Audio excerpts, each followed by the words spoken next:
বাবা রে বাবা, কি বিশ্রী রান্না হয়েছে! তরকারিতে কি কোনো জিরে বাটা কিছুই দেয়নি না? কই গো রাধুনী ঠাকুর, কোথায় গেলে? এদিকে এসো। বলুন রানীমা। বলছি, তুমি তো রাজবাড়িতে দীর্ঘদিন ধরেই রান্না করছো, কিন্তু ইদানিং তোমার রান্না এত বেস্বাদ লাগছে কেন? সে তো আমি বলতে পারবো না, আমি তো আগের মতনই রান্না করি। ছোট মুখে বড় কথা বলছি, আমি কিছু বলতে চাই রানীমা। এই, তুই আবার পাকামো করতে এসছিস কেন রে? তোকে কি রানীমা ডেকেছেন নাকি? আহ, কি বলতে চাইছে শুনেই দেখি না, বলো। রানীমা, এখন আর রাঁধুনি ঠাকুর আগের মতো যত্ন নিয়ে রান্না করেন না। রান্নাঘরে পড়ে পড়ে ঘুমোয় আর তাড়াহুড়ো করে কোনো রকমে রান্না করে দেন। একদম বাজে কথা বলবি না। বাজে কথা না রানীমা, শিলনোড়ায় বাটতে ওনার কষ্ট হবে বলে আজকাল রাঁধুনি ঠাকুর শুধু জিরে ফোড়ন দিয়ে রান্না করেন। এত বেতন দিয়ে তোমাকে রাখা হয় কি এই ফাঁকিবাজির জন্যে? কি মানে ভুল হয়ে গেছে।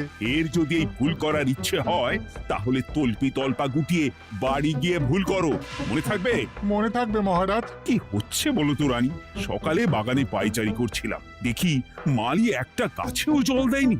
এই গরমে জল না পেলে যে গাছপালাগুলো মরে যাবে। সবাইকে এবার মনে হচ্ছে বলে বলে কাজ করাতে হবে।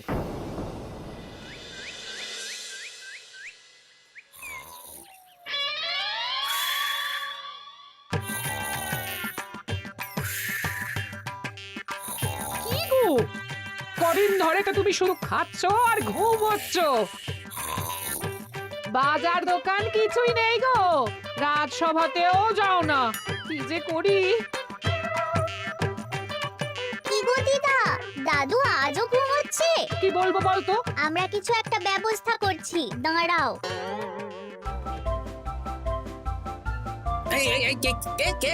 ওঠো দাদু, আর কত ঘুমে? কুড়েমির একটা সীমা থাকে। ওঠো বলছি, ওঠো, ওঠো না। আমি বুঝতে পারছি বাড়ির কাজ, বাজার দোকান এসব না করার জন্য তুমি পড়ে পড়ে ঘুমোচ্ছ। দাদু কাজে ফাঁকি দিচ্ছে দিদা। দে পুটি, আর সরসরি দে দে।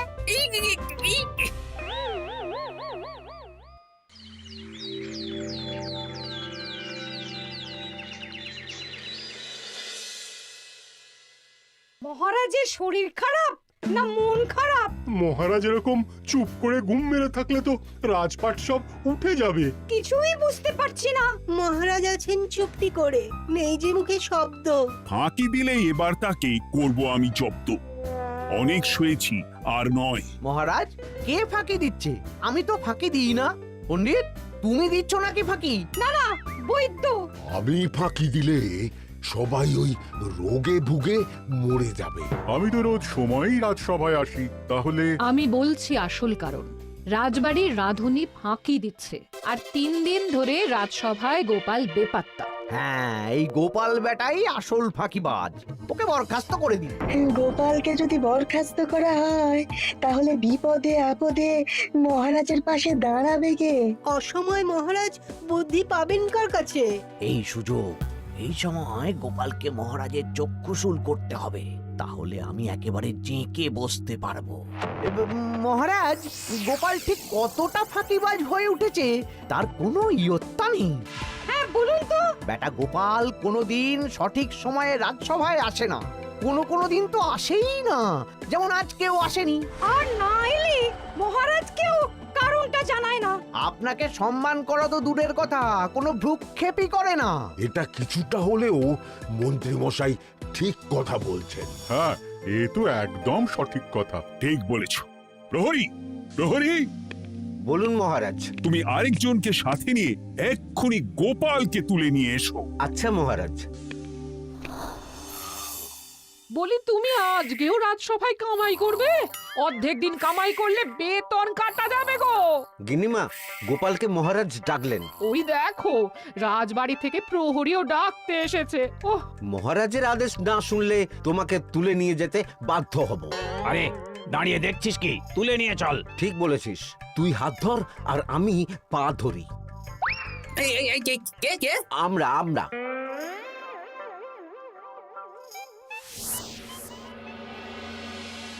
এসব কি গোপাল? তুমি বাড়িতে আছো, ঘুমোচ্ছ, অথচ রাজসভায় আসছো না। কি ব্যাপার? আগে মহারাজ, মস্তিষ্ককে বিশ্রাম দিয়ে বুদ্ধি বাড়াচ্ছিলাম। অনেক ব্যবহার হয়েছে তো, তাই একটু বিশ্রাম দরকার আর কি। আমার পুরো রাজসভাটাই ফাঁকিবাজ। আমি সবাইকেই বিদায় করব, আর গোপালকেও। এই সেরেছে, আমি ফাঁকিবাজ নই মহারাজ। আমি খোঁজ নিয়ে দেখেছি সবাই কম বেশি গায়ে হাওয়া লাগিয়ে ঘুরছে। মহারাজ, আমি তো নদীর পাড়ে বসে শীতল হাওয়া গায়ে লাগাই, তবেই তো ঢেউয়ের মতো আমার ছন্দ আসে। কেউ ফাঁকিবাজ না মহারাজ, আসল ফাঁকিবাজ গোপাল। মহারাজ, আমি যদি দরকারে আপনাকে বুদ্ধি দিয়ে, ফাঁকা সময়ে বিশ্রাম দিয়ে ফাঁকিবাজ হই, তাহলে মন্ত্রী মহা ফাঁকিবাজ। কারণ মন্ত্রীর কাজ রাজাকে বুদ্ধি দেওয়া, তা তিনি করেন না বলেই আমাকে দরকার পড়ে। আমি তো ভাঁড়, আমি শুধু হাসাবো, এটাই আমার কাজ। তাতে কি, সেনাপতিও তো সেনা প্রধান, ও কি যুদ্ধ করে? রাজ্যে শান্তি শৃঙ্খলা বজায় আছে, তাহলে যুদ্ধ করে হবেটা কি? হ্যাঁ, অকারণে পায়ে পা দিয়ে যুদ্ধ বাঁধাবো নাকি? হ্যাঁ, যত সব। যখন তখন বিপদ আসতে পারে, তাই যুদ্ধের জন্য সব সময় সামরিক শক্তিকে প্রস্তুত থাকা দরকার। হ্যাঁ, এটা গোপাল ঠিক বলেছে।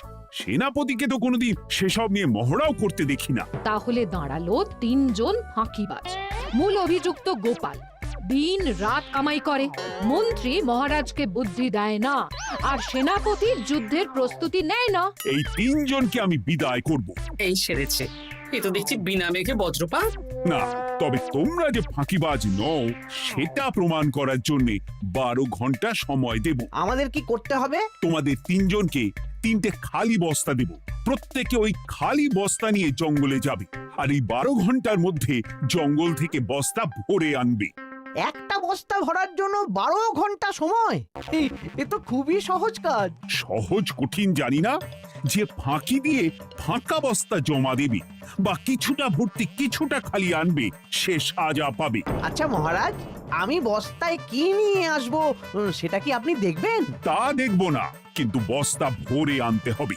আর যা বস্তায় ভরে আনবে তাই নিয়ে সবাই বাড়ি ফিরে যেতে পারবে। তার মানে বস্তাতে যা থাকবে সব বস্তার মালিকই পাবে। একদম তাই। বুঝে গেছি, ভিতরে কোনো গভীর পরিকল্পনা আছে। প্রহরী, প্রহরী, তুমি এই 3 জনকে 3টে বস্তা দিয়ে দাও। যথা আজ্ঞা মহারাজ। আর বাকি সভাসদেরা আজকে রাজসভাতেই থাকুক। ওরা 3 জন আসবে, ওদের বিচার হবে, তারপর ফিরবে। আমাদের খাওয়া দাওয়া তাহলে রাজবাড়ির তরফ থেকেই দেওয়া হবে মহারাজ? হ্যাঁ। জঙ্গলে তো যাচ্ছি, কি নেব?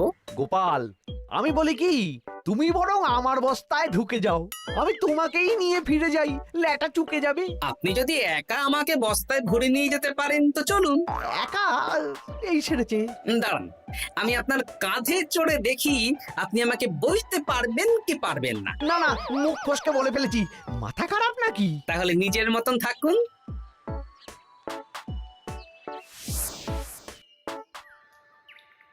এমন কি বা আছে এই জঙ্গলে? আমার কাজে লাগার মতন তো কিছুই দেখতে পাচ্ছি না। ওই তো ওই দিকটা একটু ছায়া আছে বেশ, ওই গাছের নিচে গিয়ে বিশ্রাম নিই। সেনাপতি, অত চিন্তা ভাবনা করার কিছুই নেই। মহারাজ তো আর দেখবেন না আমরা বস্তায় কি ভরে নিয়ে যাব। 12 ঘন্টা অনেক সময়। এখন বিশ্রাম নাও। আপনার ইঁদুরের পেট, আপনি বিশ্রাম নিন। দেখি জঙ্গলে থেকে কিছু ফল পেড়ে আগে খাই, তারপর না হয় ওই বস্তাটা ওই ফলমূলের খোসা আর মাটিতে পড়ে থাকা পাতা দিয়ে ভরিয়ে মহারাজের কাছে নিয়ে যাব। হ্যাঁ, বস্তা যখন বাড়ি নিয়েই যেতে পারবো, তাহলে বনের সব থেকে ভালো ভালো ফলগুলো আগে ভরে নি। গিন্নিকে এবার বলবো, বাজার আনি না তো কি হয়েছে, দেখো কত ফল এনেছি। যাই, এর থেকে কিছু মহারাজকে ভেট দেব, মহারাজ বেশ খুশি হবেন।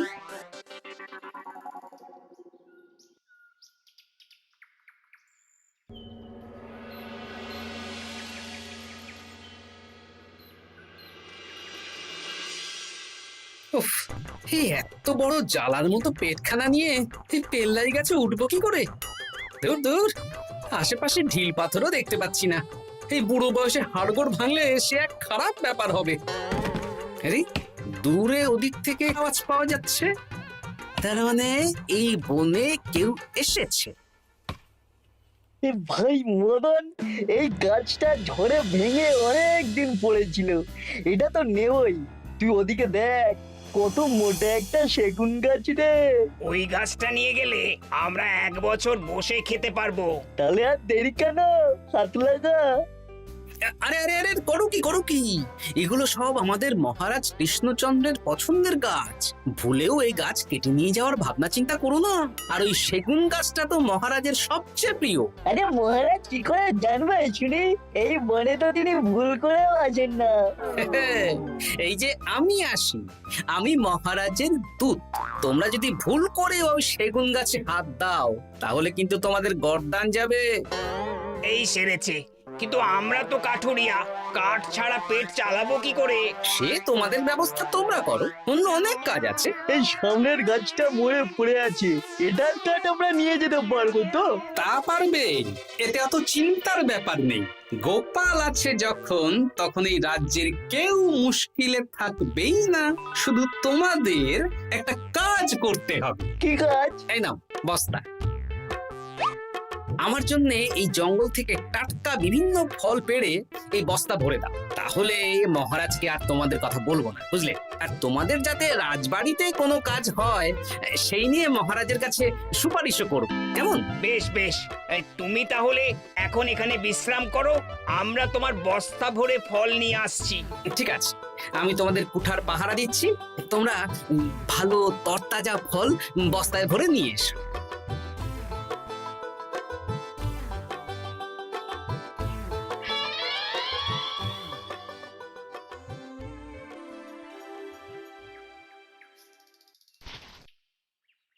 ব্যাস ব্যাস ব্যাস, আমার বস্তায় পাতা ভরা হয়ে গেল, এবার যেতে হবে। আমারও বস্তা ভরা হয়ে গেছে মন্ত্রী মশাই। হ্যাঁ, কটা ফল খেলাম আর কটা ভরে নিলাম, আর বাকি জঙ্গলের পাতা ভরে ফেলেছি। হ্যাঁ, আবার কি কি ভরেছি আর কি ভরিনি সেসব তো মহারাজ আর দেখতে যাবেন না। তাহলে আর দেরি কেন, চলুন হাঁটি হাঁটি পা পা করে এগিয়ে যাই। গোপালকে তো দেখতে পাচ্ছি না। ও বেটা যা কুঁড়ে, হয়তো এখানে এসেও ঘুমিয়ে পড়েছে। আবার কালকে সকালবেলা উঠবে।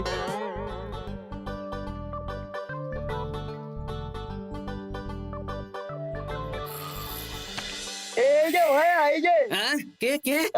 আমরা। ও বলো, বস্তা ভরে এনেছো? হ্যাঁ, ভরে এনেছি। তাহলে চলো রাজসভায় যাই, তোমাদের একেবারে মহারাজের সাথে পরিচয়ও করিয়ে দেবো, আর কাজের ব্যাপারেও বলবো। চলুন। চলো চলো চলো।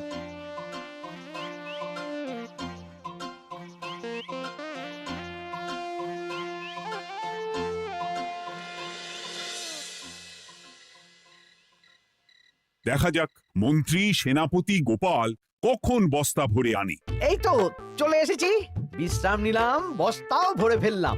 এই দেখুন মহারাজ, আমিও বস্তা ভরে এনেছি। বাহ, তোমাদের বস্তা দেখে তো মনে হচ্ছে খুব হালকা। হ্যাঁ, আপনি যখন আমাদের বস্তা ভরে কি এনেছি সেটা দেখবেন না, তখন অত খাটাখাটনি করে কি লাভ মহারাজ? কিন্তু গোপালের এখনো অবধি দেখা নেই, ও কি সোনা গয়না ভরে আনছে? গোপাল যা কুঁড়ে আর ঘুমকাতুরে, হয়তো জঙ্গলেও ঘুমিয়েই পড়েছে। মহারাজ, আপনি একটা কাজ করুন, আমাকে আর মন্ত্রী মশাইকে যুগ্মভাবে বিজয়ী ঘোষণা করে দিন, ব্যাস। এত তাড়া কিসের? বাবা বাবা বাবা বাবা, তোমরা তিনজনেই বস্তা ভরে এনেছো, আমি খুব খুশি। আমার কথা শুনে কাজ করেছো, তোমরা তিনজনেই বিজয়ী। এবার বাড়ি যাও, যাও। গোপাল কি করে বিজয়ী হয় মহারাজ? এই বস্তা ভরে নিয়ে আসাতেও তো ওর ফাঁকিবাজি ধরা পড়ছে। কিসের ফাঁকিবাজি? এই যে দুটো লোক তোমার হয়ে বস্তা বয়ে আনলো, সে তো মহারাজ সহ আমরা সবাই দেখতেই পেলাম। তা তো ঠিক, গোপাল নিজে হাতে বস্তা ভরে আনেনি। মহারাজ বস্তা ভরে আনতে বলেছেন, আমি এনেছি, এখানেই কথা শেষ। আমি কাকে দিয়ে বস্তা ভরালাম, কে আমাকে সাহায্য করলো, সেসব তো কোনো শর্ত আরোপ করা ছিল না। কিন্তু পরীক্ষাটা তো কে ফাঁকিবাজ সেটা প্রমাণ করার পরীক্ষা। এখানে তো তুমি ফাঁকি দিলে গোপাল। এটাও ঠিক কথা, তাহলে গোপালের শাস্তি পাওয়া উচিত। মহারাজ, আপনার শর্ত ছিল সেই ফাঁকিবাজ বলে প্রমাণিত হবে যে বস্তা খালি আনবে। এইখানে আপনি একটা ছোট্ট ভুল করেছেন মহারাজ। বস্তায় কি আছে সেটা দেখবেন না, আগেই বলে দিয়েছেন। তা তো বলেছি। আপনি নিশ্চয় জানেন পাঠশালায় কিছু ছাত্রছাত্রী থাকে যারা পড়ার বইয়ে মুখ গুজে বসে থাকলেও পড়ায় তাদের মন থাকে না, মাথাতেও পড়া ঢোকে না, তাই সেই পড়া তাদের কোনো কাজে লাগে না। কি পণ্ডিত মশাই, এদেরকেই তো বলে ফাঁকিবাজ। বিলক্ষণ, এরাই ফাঁকিবাজ। ধন্যবাদ। তেমনি আমি যদি বলি সেনাপতি আর মন্ত্রী মশাই ওই ফাঁকিবাজদের মতনই ফাঁকি দিয়ে বস্তা ভরেছে, তাই ওদের বস্তা এত হালকা। সে তো আমি বুঝতেই পারছি। কিন্তু আমার বস্তায় যা জিনিস ভরে এনেছি তা একার পক্ষে সংগ্রহ করা মুশকিল ছিল, তাই আমি দুজনের সহযোগিতা নিয়েছি। মহারাজ, আপনি কি বস্তা খুলে দেখবেন নাকি? না না, আমি খুলে দেখলে আমার কথার খেলাপ হবে। এবার তো দেখছি আবার তিনজনের পরীক্ষা নিতে হবে। হ্যাঁ, নইলে প্রকৃত ফাঁকিবাজ কে সেটা প্রমাণ হবে না। কিন্তু ফাঁকিবাজ ধরার উপায় কি?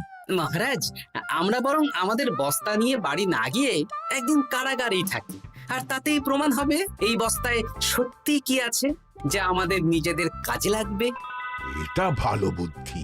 মহারাজ তখনই কারাগার থেকে আমাদের মুক্ত করবেন যখন আমরা আর থাকতে না পেরে ডাক দেব, আর যে আগে বেরোতে চাইবে সে সব থেকে বড় ফাঁকিবাজ, মানে যে আগু পিছু না ভেবে কাজ করে। বেশ, তাহলে তাই হোক। মহারাজ, কারাগারে শুধু জল ছাড়া আর কিচ্ছু দেওয়া হবে না, কারণ বস্তায় তো আর জল থাকতে পারে না। না না, তা কি করে হয়? শুধু জল? হ্যাঁ, আমি তো লোককে দিয়ে বস্তা ভরিয়েছি। আপনারা নিজে কি এমন কাজের জিনিস ভরেছেন সেটাই প্রমাণ হবে। বেশ, তাহলে তোমরা কারাগারে যাও। প্রহরী, ব্যবস্থা করো। আর এই দুজন কাঠুরিয়া বেশ কর্মঠ মহারাজ, যদি কোনো রাজবাড়ির কাজ থাকে এদের দিয়ে করাতে পারেন। আমার বাগানের মালিটা খুব ফাঁকি দিচ্ছে, তাহলে ওদের সাথে কথা বলে নিচ্ছি। যাও যাও, তোমরা কারাগারে যাও।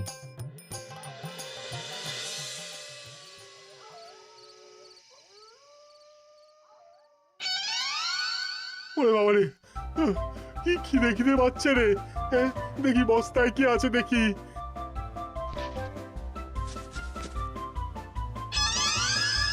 দু একটা পচা ফল, দেখি দেখি একটু ভালো আছে।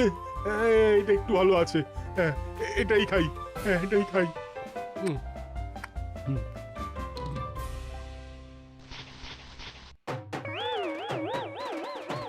আমি তো শুধু পাতা ভরেছি, কি সেরেছি? আমাকে কি জল খেয়েই কাটাতে হবে? এবার আমি দেখি। টাটকা ফল আর জল, আমার কাছে যা ফল আছে এগুলো খেয়ে আরাম করে 5-6 দিন কেটে যাবে। ও গোপাল, আমাকেও কটা ফল দাও না গো। ও গোপাল, আপনি এখান থেকে উঠুন, অন্য বাগানে ফুল হয়ে ফুটুন। ফল খাবেন, এখন কর্মফল ভোগ করুন। ওরে বাবা, জল খেয়ে আর কতক্ষণ কাটাবো?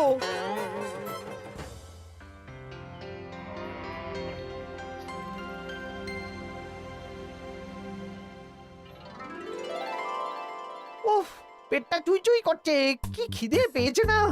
আমি আমি বাড়ি যাব। আপনি বাড়ি যাবেন? তাহলে বেরিয়ে আসুন, বেরিয়ে আসুন। বেটা গোপাল কায়দা করে এমন শর্ত দিতে বললো, পুরো ফেঁসে গেলাম। আমারও তো খাওয়ার মতন তেমন কিছু নেই, আমিও এখানে থাকবো না। আমি এখানেই আছি, ফল খাবো, জল খাবো, আর প্রকৃতির ডাক এলে একটু বাইরে যাব।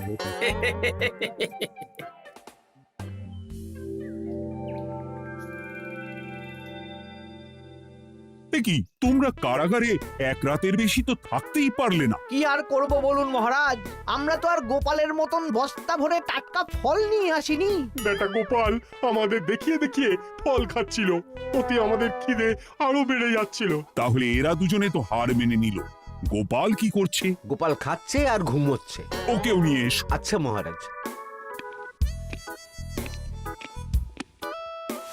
একই মহারাজ, আমার তো এখনো বাইরে আসার ইচ্ছে হয়নি। কি আর করা যাবে, ওরা হার মেনে নিয়েছে, তার মানে তুমি জয়ী হয়ে গেলে গোপাল। আমার বস্তায় ভরে অনেক ফল এনেছিলাম, এখনো অনেক আছে। আপনি তাহলে বাকি ফলগুলো নিয়ে নিন। তাহলে তো এটাই প্রমাণ হলো গোপাল কাজের সময় ফাঁকিবাজি দেয় না, শুধু বুদ্ধি বাড়ানোর জন্য একটু বেশি ঘুমোয়।